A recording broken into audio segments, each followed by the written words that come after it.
స్థానిక సంస్థల రెండో విడత ఎన్నికలు ముగియక ముందే మూడో విడత ఎన్నికల ప్రచారం జోరందుకుంది. ఎన్నికల ప్రచార హోరులో అభ్యర్థులు మధ్యపై సై అంటే సై అంటూ ఒకరిని మించి మరొకరు ప్రచార పర్వంలో దూసుకుపోతున్నారు. మహబూబ్ నగర్ జిల్లా బాలనగర్ మండలం పెద్దాయపల్లి గ్రామ పంచాయతీకి చెందిన సర్పంచ్ అభ్యర్థి లక్ష్మణ్ గాయత్రి ప్రచార పర్వంలో దూసుకుపోతున్నారు. గ్రామ పంచాయతీ నుండి ఇద్దరు అభ్యర్థులు మాత్రమే బరిలో ఉండడంతో లక్ష్మణ్ గాయత్రి మాత్రం ప్రచారంలో తన మార్కును చాటుకుంటున్నారు. 44వ జాతీయ రహదారి అనుసంధానంగా ఉన్న తన గ్రామానికి రోడ్డు మార్గంతో పాటు రవాణా సౌకర్యం కల్పిస్తామని, అలాగే గ్రామంలో ఎలాంటి సమస్యలు లేకుండా చూస్తానని, గ్రామాన్ని మరింత అభివృద్ధి చేస్తానని, ప్రజలకు అండదండలు కూడా తమకు పూర్తిగా ఉన్నాయని, ఈ ఎన్నికలో తమకు కేటాయించిన కత్తెర గుర్తుకే ఓటు వేస్తే గ్రామ సర్పంచ్గా తాము విజయం సాధించి గ్రామానికి సేవలు అందిస్తామని వారు తెలిపారు.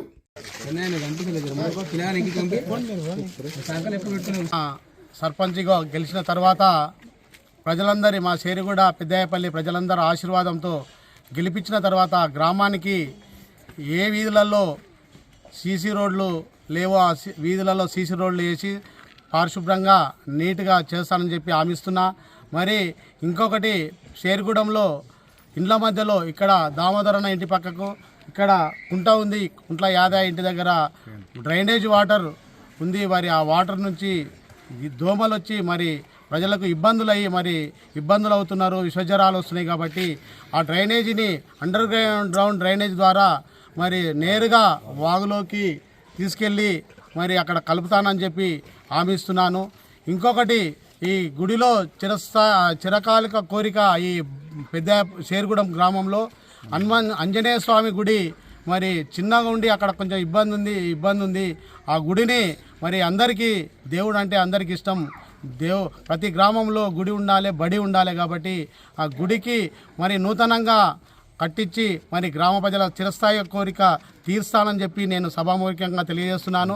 మరి ఇంకొకటి ప్రజలకు 6 నెలలకు ఒకసారి పెద్దాయపల్లి షేరుగూడెంలో ఉచిత హెల్త్ చెకప్, ప్రజలు ఆరోగ్యంగా ఉండాలి, వైద్యం ఉంటేనే ప్రజలు మరి అన్ని విధాలుగా రాణిస్తారు. కాబట్టి ఫ్రీ చెకప్ కూడా చేపేయడం జరుగుతుంది. ఇంకొకటి ప్రజలు మరి ఎప్పుడు ఏ ఇబ్బంది అయినా ఆరోగ్యం విషయం ఏ వచ్చినా కూడా మరి నా సొంత ఖర్చులతోని ఫ్రీ అంబులెన్స్ను నేను ఏర్పాటు చేసి గ్రామ పంచాయతీలో ఏర్పాటు చేయడం జరుగుతుంది.